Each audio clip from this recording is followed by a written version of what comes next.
In yesterday's edition of the RDP Advent Calendar, we talked about bicep training. Today we're going to be talking about tricep training, one of the most effective yet underutilized exercises for your triceps that you can do on suspension straps and gymnastics rings.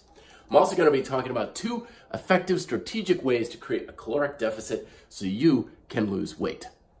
Now, when it comes to suspension training tricep moves, this sort of tricep exercise, which resembles something like a skull crusher, is kind of the exercise of popular choice.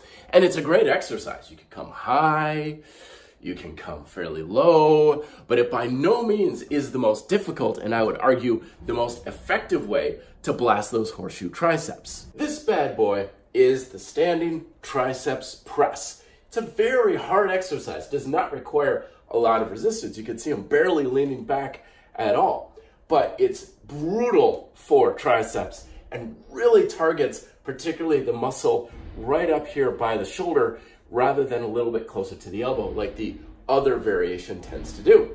But this is one of those moves that a lot of people struggle to dial in, and they're kind of like just flopping around.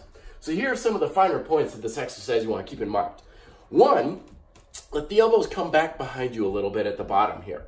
It's not something where your elbows are in front of you, right back here. So the handles are kind of like, almost like you're doing a bit of a row. At the same time, when you do the press, it's not like you're trying to swipe behind you, but instead pressing your hands straight down. Note that my hands are still in front of me. I'm not trying to pull myself up and forward. And then maintaining the pressure on the triceps as I come back. Let the back arch a little bit so that way you're not coming onto the balls of the feet, because loose straps mean no resistance. It's hard to keep tension in the muscles when there's no resistance. So just back is tight, extended, pressing down. Whoa.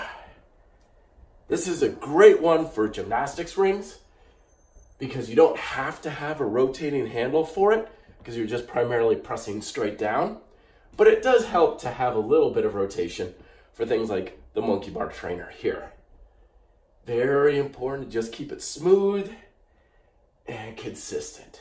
Today's question, well, du jour, is asking all about what is a good way to entice a caloric deficit and stimulate or speed up weight loss. There are two ways you can do this. The first one is to slow down the rate of calories coming into your body, aka diet. And there's a number of ways that you can do this, of course, lots of different popular theories out there. But ultimately, what we want to do is focus on reducing what I call luxury calories. Luxury calories are essentially the caloric sources that bring calories in, but they don't do much to support your health and well-being. This includes beverages, snacks, junk foods, or eating past, well, satiety, like going up to the buffet for the umpteenth time when your body's like saying, dude, time out, I am finished. Reducing these sources will reduce the amount of luxury calories while still ensuring that you're still eating enough to support your workouts, your health, and your well-being. But what if your diet's already pretty good? You don't really drink a lot of calorie sources, you don't do a lot of junk food, and you don't overeat. In that case, your diet may not be the number one source of where you can reduce the speed of caloric consumption. In that case, you may be better off increasing your rate of caloric expenditure, not necessarily through working out. Lots of times when people are like, I gotta burn more calories, they're immediately going for workouts, which is not bad, but it's very limiting because workouts are usually fairly short in duration, very exhausting and taxing to the body, therefore requiring more rest. So I much prefer the following strategies. One is to move most every single day. It doesn't matter why you're burning the calories. As long as your body is physically active to some degree, calorie is a calorie regardless of how you're burning it. So one of my favorite ways is to try and get more activity into your commute. So either walking, riding a bike, or some sort of activity when you're going to and from work. And even if you're too far away from work, you can do things like drive most of the way there and then walk the last mile, for example. Second is to take on physically active hobbies, things like martial arts, dancing, something that gets you up and moving, not just for the sake of exercising and working out, but to have fun and enjoyment and improve your quality of life, particularly in a social or club atmosphere. And then, of course, yes, working out in and of itself, or even as a form of recreation, hiking, walking, running, calisthenics, any form of activity can work. Now, I know a lot of people say, but Matt, which one is best? And the true answer to that is don't rely on either one of these things. Remember, when we have a single influence that we're trying to maximize like crazy, that tends to be less effective and much more stressful because we're putting all of our eggs in one proverbial basket.